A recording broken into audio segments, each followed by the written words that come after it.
রাসূল সাল্লাল্লাহু আলাইহি সাল্লাম বলেছেন, তিন শ্রেণীর মহিলা মানুষ জান্নাতে জাহান্নামে যাবে। তিন শ্রেণীর মানুষ জাহান্নামে যাবে। তিন শ্রেণীর মানুষ জাহান্নামে যাবে।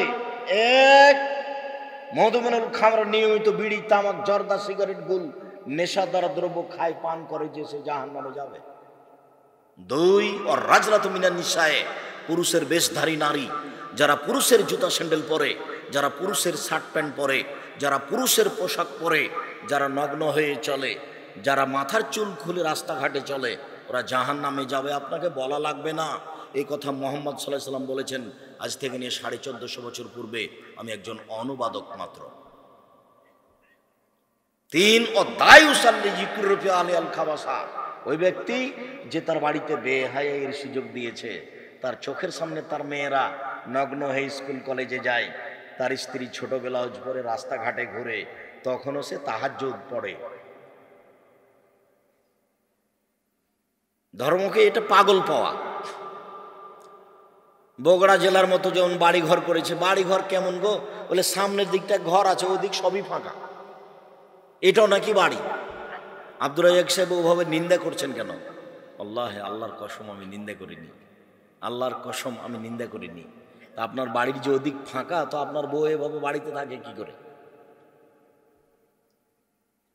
আপনি গরিব মানুষ, বাড়িতে চতুর্দিক চট দিয়ে ঘেরেন, চট বুঝো, চট বুঝো, চট দিয়ে ঘেরেন। চটও যদি না হয় তো ওই যে এইগুলো আছে না, যে খড় কি আছে, খেজুর গাছের ডাল আছে, সেটা দিয়ে ঘেরেন। ফাঁকা রেখেছেন কেন? কিভাবে হয় এটা বাড়ি হয় কিভাবে? টাকা পয়সা আছে, ইট দিয়ে ঘেরেন।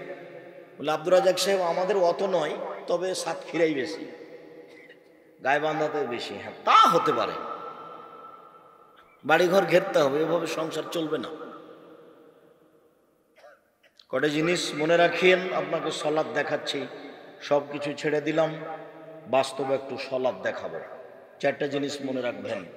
মানুষের জীবনে সবচেয়ে জরুরি কাজ হলো সলাৎ। এর চেয়ে কোনো জরুরি কাজ পৃথিবীতে নেই। আপনি এর সাথে আপোষ করবেন না, ভান করবেন না যে কাপড় চোপড় অপরিষ্কার হয়ে আছে, এখন থাক। ঢং করবেন না যে কাপড়ে পায়খানা লেগে আছে, অপবিত্র হয়ে আছে, কাল থেকে পড়বো, এসব ঢং চলে না।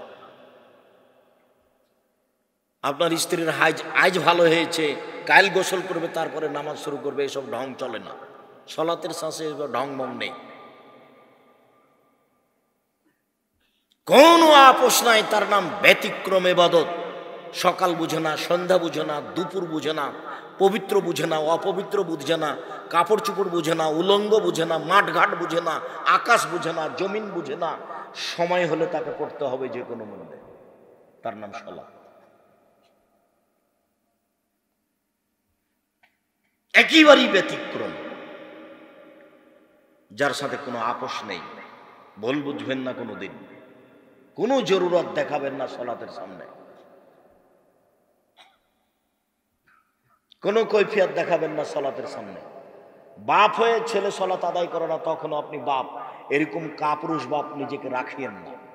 আমি তাকে বাপ নাকচ করেছি অনেক দিন থেকে, 20-30 বছর থেকে বলে আসছে আপনি বাপ নন। সলাত আদায় না করে আপনার ছেলে থাকে কি করে? সম্মানিত দিনী ভাই বোন, সলাত দেখাচ্ছিলাম আপনাকে। তবে যেসব দিনী বোন এসেছেন তাদেরকে আবার একটু সতর্ক করে যাচ্ছে। আপনি এসেছেন, আপনার মা খালা আসেনি, তাদেরকে একটু বলে দিয়েন। আব্দুর রাজ্জাক সাহেব খুব কঠোরভাবে সতর্ক করে গেছে। এই মেয়ে, তোমাকে বলছি, হিসাব পাও না, ওইভাবে নগ্ন হয়ে ঘুরো কেন? মাথায় কাপড় না দিয়ে চলো কেন? এত তুমি কি বুঝাতে চাও? এটা তো তুমি কি দেখাতে চাও? এমনি তো সলাত আদায় করোই না, আবার নগ্ন হয়ে চলে আরো 5 জনকে পাপী করে জাহান্নামে ঠেলে দিয়ে তুমি নিজেকে শিক্ষিতা মনে করো কিভাবে? তুমি তো সলাত আদায় করো না, অন্যায় করে বেড়াচ্ছ, আবার তুমি উলঙ্গ হয়ে 5 জনকে জাহান্নামে ঠেলে দিয়ে নিজেকে শিক্ষিতা মনে করছো, এটা কিভাবে হয়? শোনো, তোমাকেই বলছি। আবু হুরায়রা রাদিয়াল্লাহু তাআলা আনহু বলেন, রাসূল সাল্লাল্লাহু আলাইহি সাল্লাম বলেছেন, সিনফানে মিন আহলিন নার লাম আরাহুমা, দুই শ্রেণীর মানুষ জাহান্নামে যাবে, ওদের আমি দেখিনি। আল্লাহ নবী বলছেন, দুই শ্রেণীর মানুষ জাহান্নামে যাবে, ওদের আমি দেখিনি। এক, কমন মাহুম সেয়ার, এক শ্রেণীর মানুষ তাদের হাতে থাকবে লাঠি, কাজনাবিল বাকারে, গাভীর লেজের মতো, একদিক মোটা একদিক চিকন। গাভীর লেজ মানে একদিক মোটা একদিক চিকন, এরকম লাঠি তাদের হাতে থাকবে। এজরুবে বেহান নাস, তারা মানুষকে মারবে। যারা সমাজে মারামারি করে, যারা লাঠি নিয়ে ছুটে, যারা লাঠিয়াল, যারা সমাজকে দমন করতে চায়, যাদের হাতে লাঠি থাকে, এরা জাহান্নামে যাবে। জুলুমবাজি করে জান্নাত কিনা যায় না, লাঠি দেখিয়ে ক্ষমতা দেখিয়ে জান্নাত কিনা যায় না। মাটির মানুষ নরম হয়ে থাকতে হবে, অত বিচার নেওয়ার প্রয়োজন নয়, অত মামলা করতে যেতে হবে না। সিলেট কোর্টে 5,000 কোটি টাকার মামলা কেন? আমি বক্তব্যে কবি নজরুলের নিন্দা করেছি। এই জন্য কি নিন্দা করেছেন? কবি নজরুল ইসলাম বলেছেন, মসজিদের পাশে কবর দিও ভাই, তাহলে গুনাহগার কবর শাস্তি, কবরের আযাব হতে পাইবে রেহাই। এরকম একটা বাক্য আছে যে মসজিদের পাশে কবর দিলে কবরের আজান শুনতে পাবে, আর কবরের শাস্তি থেকে ও কি পাবে? রেহাই পাবে। তা আমি বলেছি ভুল হিসাব। কবরের পাশে কেন? কারো কবর যদি কাবা ঘরের নিচে হয় তবে রক্ষা হবে না। কর্ম যা বিচার তাই হবে, কর্মের বিচার হবে। কাবা ঘরের নিচে কবর হলেও রক্ষা হবে না বিচারের মাঠে। তাহলে আবু জাহাল, আবু লাহাবের কবর কাবার পাশে আছে, ওরা জান্নাতে চলেই গেছে।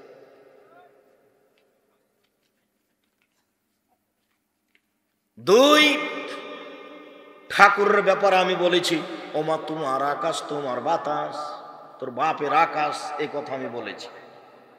তো ও তো বলছে ওমা তোমার আকাশ তোমার বাতাস, মানে ও কালিমা। যতবার বলছে ওমা, ততবার ও কাকে বলছে? কালিমাকে বলছে। তা আমি এই কথা বলাতে আমি তার নিন্দা করিনি, ও ভুল বুঝেছে। আমি বলেছি ওটা কালিমা। কালিমায়ের আকাশ হবে কেন? কার আকাশ? আল্লাহ। তো এখন মামলা যখন হয়েছে তখন কতজন যে আমাকে বলল যে বাংলাদেশের বিভিন্ন দূর দূরান্ত জেলায় তার বিরুদ্ধে মামলা করে দিই। আপনি বলেন মামলা করে দিই? জি না, আমি কারো বিরুদ্ধে মামলা করব না, এই কাজ আমি করি না। সিলেট কোর্টে যখন আমি উঠলাম তখন জজ আমাকে বললেন, আপনি পিস টিভির আলোচক? জি। আপনার মামলা আমি খারিজ করে দিলাম। সুবহানাল্লাহ। যখন সিলেট সুনামগঞ্জ কোর্টে উঠলাম একই মামলা, তখন জজ আমাকে বলছেন, ওই নথি ফাইলটা এভাবে উল্টিয়ে দিয়ে, মামলা ছাড়াই আপনার সাথে আমার কিছু কথা আছে। 14 মিনিট কথা বললেন। এই আপনি বক্তব্য দেন, এই বলেছেন সেই বলেছেন, মাঝাবি মানুষ বোঝা গেল। তো বা হয়তো বা কোনো মরিদের অধীনে আছে এমনটা মনে হলো। তা আমাকে উকিল বলে দিয়েছেন যে আপনি মুখ খুলবেন না, যা বলুক বলবেন। জজ মানে খুব ক্ষমতাশীল মানুষ, যা বলবে সেটাই চূড়ান্ত। আচ্ছা ঠিক আছে। তো 14 মিনিট কথা বলার পরে বলছেন আপনার জামিন গ্রহণ করলাম। সুনামগঞ্জ কোর্টে খারিজ বলেন, পরের ওটা চলেনি, কি যে হয়েছে। তো সেই যে আঘাত করলো সিলেটে আবার, যেটা গত বছর ঘটেছে আপনারা জানেন। তো সেই আমাকে ওই কি ওটা ওসি দারোগা বলছে যে মামলা আমি চালাবো, আপনি এসে খালি সিগনেচার করে দিয়ে যান যে আমি কারো বিরুদ্ধে মামলা করি না।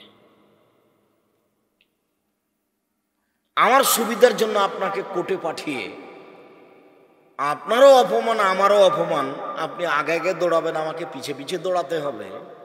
আর ও বিচার করবে যেখানে বিচার নেই। জজও জানে না আসল ঘটনা কি, উকিলও জানে না আসল ঘটনা কি।